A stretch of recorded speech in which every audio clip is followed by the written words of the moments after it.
आपका भी खाता स्टेट बैंक ऑफ इंडिया में है तो यह जो जानकारी है ये आपके लिए बहुत महत्वपूर्ण होने वाला है।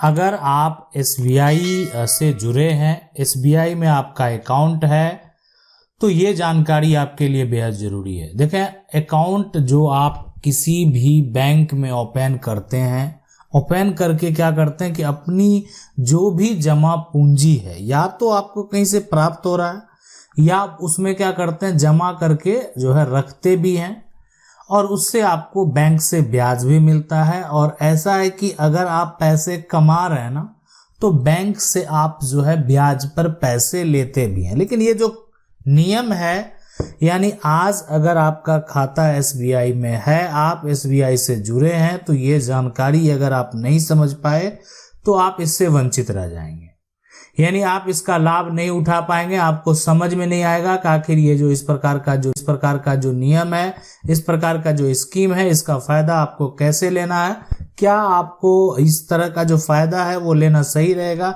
या गलत रहेगा। देखें, जितने भी बैंक हैं, बैंक का भी एक बैंकिंग का लॉ होता है, जितने भी फाइनेंस के कंपनी हैं उनका भी एक अपना कानून होता है, ठीक है, या कोई भी इंश्योरेंस कंपनी हो उसके लिए भी कानून है, सबके लिए कानून है।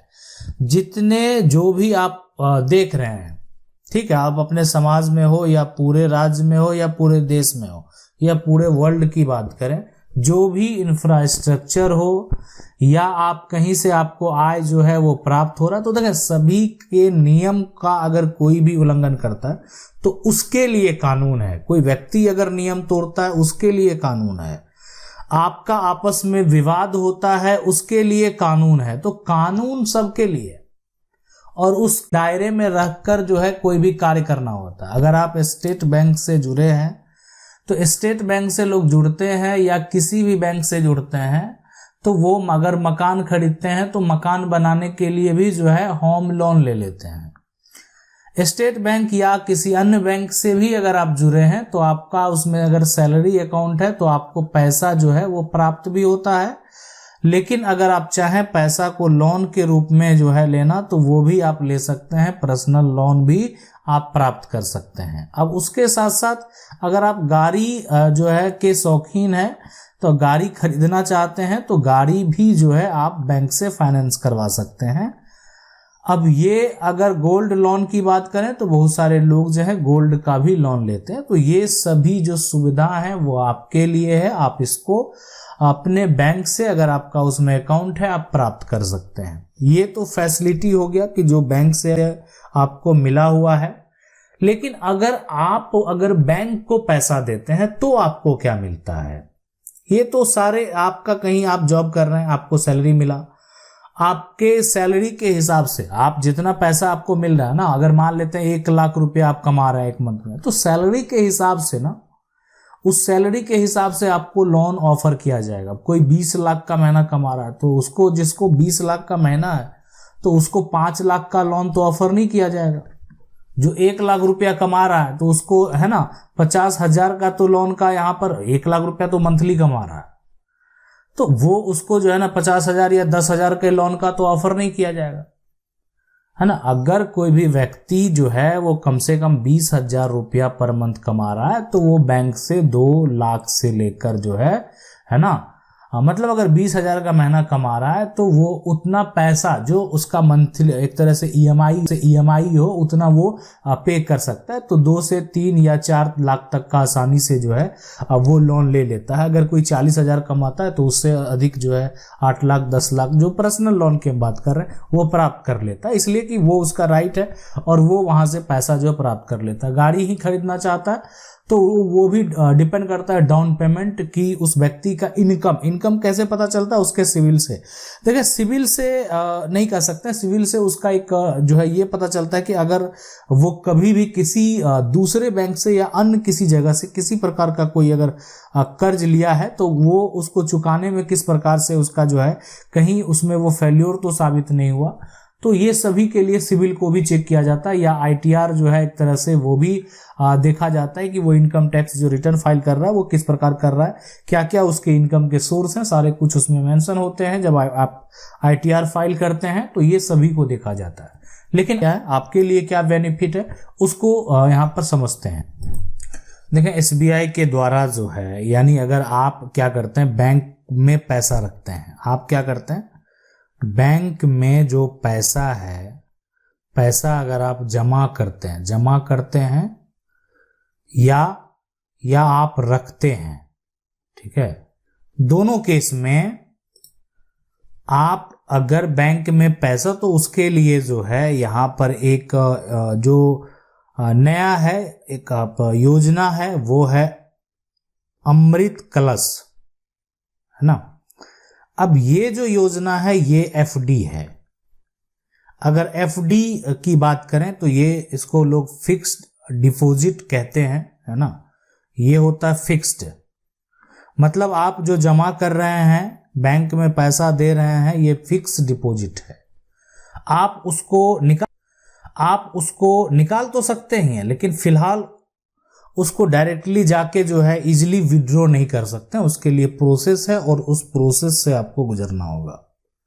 तो ये जो अमृत कलश जो शुरू किया गया, इस एफडी में अब आपको जो है जो इंटरेस्ट रेट है, जो ब्याज है, यानी आप बैंक में क्या कर रहे हैं, पैसा को रख रहे हैं, ठीक है।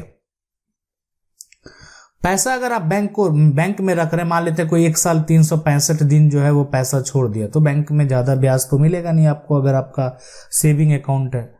लेकिन अगर आप अमृत कलश जो फिक्स डिपॉजिट है, अगर उसके तहत जो है पैसा रखते हैं 400 दिनों के लिए ही जो आपका ये स्कीम है, मान लेते हैं रखते हैं, पैसा रखते हैं, तो यहां पर आपको जो होगा 7 यानी 7 है ना 0.10 जो है वो आपको ब्याज मिलेगा।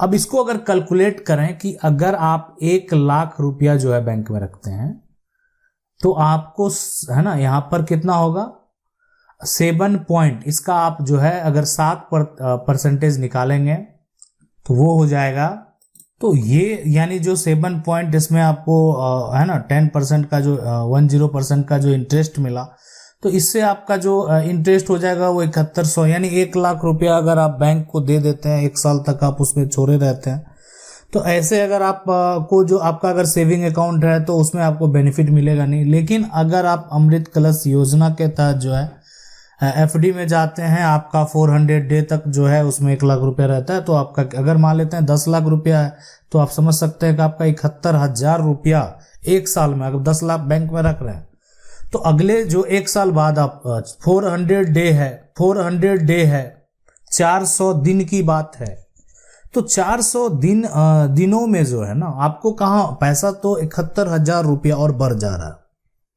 अगर आप रख रहे हैं बैंक में, आप पैसा रख रहे हैं, उससे आप दूसरा कोई कार्य कर सकते हैं, तो ये बेनिफिट है।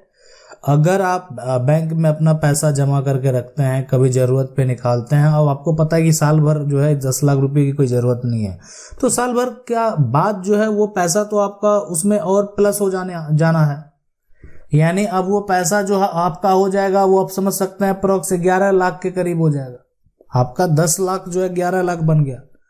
तो इसीलिए जो बेनिफिट है, बेनिफिट का अगर आप लाभ उठाना चाहते हैं, अगर आप उसमें जो आप पैसा जो है जमा करते हैं आपका, तो आप ये स्कीम का लाभ जो है ले सकते हैं। और स्कीम का अगर आप लाभ एक तरह से लेना चाहते हैं, तो आप अपने जो आपका जो नज़दीकी बैंक है, ब्रांच है, उसमें जाके जरूर आप कांटेक्ट करें, और कांटेक्ट करने के बाद जो है वहां से इसका लाभ ले सकते हैं।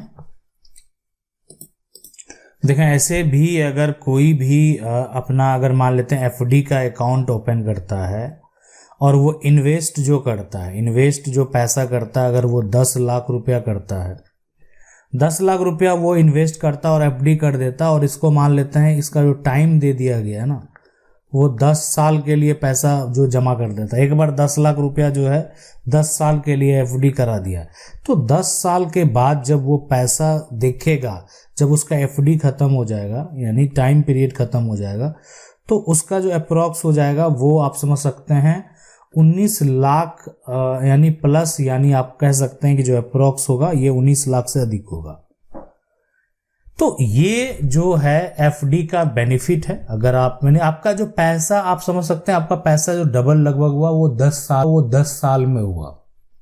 उसके अलावा बहुत सारे ऐसे स्कीम हैं।